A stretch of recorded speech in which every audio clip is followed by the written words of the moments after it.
Olá, boa tarde. Meu nome é Laís e eu vou apresentar o seminário intitulado Investigação da adulteração de amostras de farinha de coco por farinha de trigo pela espectroscopia NIR e quimiometria. E eu sou orientada pelo professor Dr. José Augusto da Col. Os carboidratos eles são importantes na alimentação porque quando eles são absorvidos pelo organismo, eles geram energia. Todavia, alguns carboidratos apresentam glúten em sua composição. E ao longo dos estudos realizados, foi percebido que nem todas as pessoas conseguem realizar a digestão de glúten. Sendo assim, houve a necessidade de maiores pesquisas sobre a doença celíaca e também a busca de produtos alternativos, como a farinha de coco e a farinha de arroz. Também foi criada a Lei 10.670, na qual os fornecedores alimentícios devem informar em seus rótulos a presença do glúten. E o que é glúten? O glúten ele é uma enzima insolúvel em água, que quando ela é digerida por celíacos, ela pode gerar reações, como por exemplo, inchaços, enjoos, dores de cabeça, dores de estômago e até reações mais sérias, levando até mesmo à morte. Mesmo com a criação de leis, ainda existem inúmeros casos de adulteração alimentícia, que ameaçam a segurança do consumidor. O principal motivo indicado pelas pesquisas para adulteração visam a lucratividade econômica. Desse modo, se buscam métodos que possam auxiliar na detecção de contaminantes. E quais são as vantagens da quimiometria e do NIR? Os métodos quimiométricos são ferramentas matemáticas e estatísticas usadas na química analítica para duas funções principais: planejar ou selecionar os melhores procedimentos e experimentos para obtenção de medidas e, a partir daí, fornecer o máximo de informação química a partir da análise de dados. Um exemplo prático é esse artigo de 2021, que fala da determinação de conteúdos fenólicos na farinha de trigo usando o NIR e a quimiometria. Segundo os resultados obtidos pelo autor, o modelo é capaz de fazer boas previsões e se torna eficiente no auxílio da detecção de contaminantes.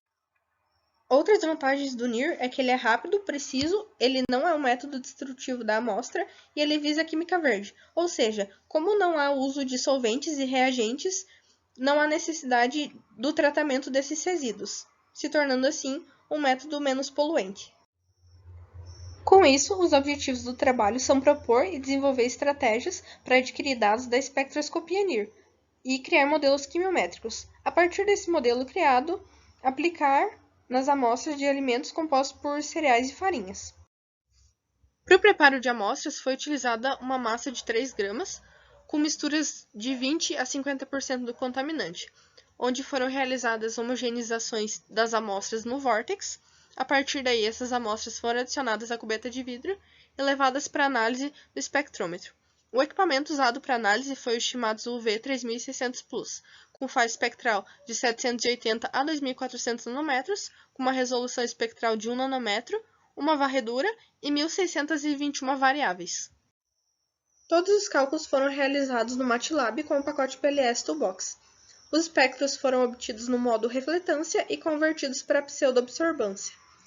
Para o pré-tratamento, foi realizado a SNV para minimizar os efeitos do espalhamento de radiação e também para minimizar os efeitos da alteração pelo tamanho das partículas. Foi realizado o alisamento com a janela de 19 pontos para remoção do ruído experimental pelo método Savitsky-Golay. E para o conjunto de validação, foi utilizado o método de Kennard-Stone. Estes são os espectros já convertidos para pseudoabsorbância. As linhas em vermelho correspondem ao conjunto de validação e as linhas em preto correspondem às amostras do conjunto de calibração. A partir dos dados obtidos anteriormente, foram utilizadas 17 amostras, 14 para a construção do modelo de calibração, que correspondem a esses pontos em preto, e 3 para a construção do modelo de validação, que correspondem aos pontos em vermelho. A partir desse modelo de calibração PLS, foram usadas 5 variáveis latentes. Elas foram suficientes para explicar a variância em 87% da matriz X, que é relacionada aos espectros, e para explicar 99% da matriz Y, que é relacionada à concentração de amostras. Já para as figuras de mérito, RMSEC, que é a raiz da média quadrática dos erros de calibração, e RMSEP, que é a raiz da média quadrática dos erros de validação, os valores são baixos, o que indica uma boa tendência de predição no modelo. E R² também obteve um bom valor, que é referente à tendência de linearidade do modelo, da curva de calibração. A partir dos dados anteriores, agora o objetivo é olhar amostra por amostra. Para o conjunto de validação, é visto que o maior erro é 8,2%, e para o conjunto de calibração, o maior erro é 4,8%, ou seja, os erros relativos são inferiores a 5% e 9% para o conjunto de calibração e para o conjunto de validação, respectivamente. Isso é um bom sinal, isso mostra que o modelo reforça que o modelo consegue fazer boas previsões para as amostras. E quais são as conclusões com os dados apresentados até aqui? É possível observar que o modelo construído ele tem uma boa concordância com os valores de referência, ele apresenta uma tendência adequada de quantificar o teor de farinha de trigo em amostras de farinha de coco, e que é possível observar que o modelo consegue prever de maneira correta as adulterações realizadas. Posteriormente, se pretende aumentar a faixa espectral e aumentar o número de amostras para observar a tendência do modelo em realizar essas mesmas previsões. E aqui ficam os meus agradecimentos a todas as entidades financiadoras, ao meu orientador e a todos que de alguma forma têm tornado esse projeto possível.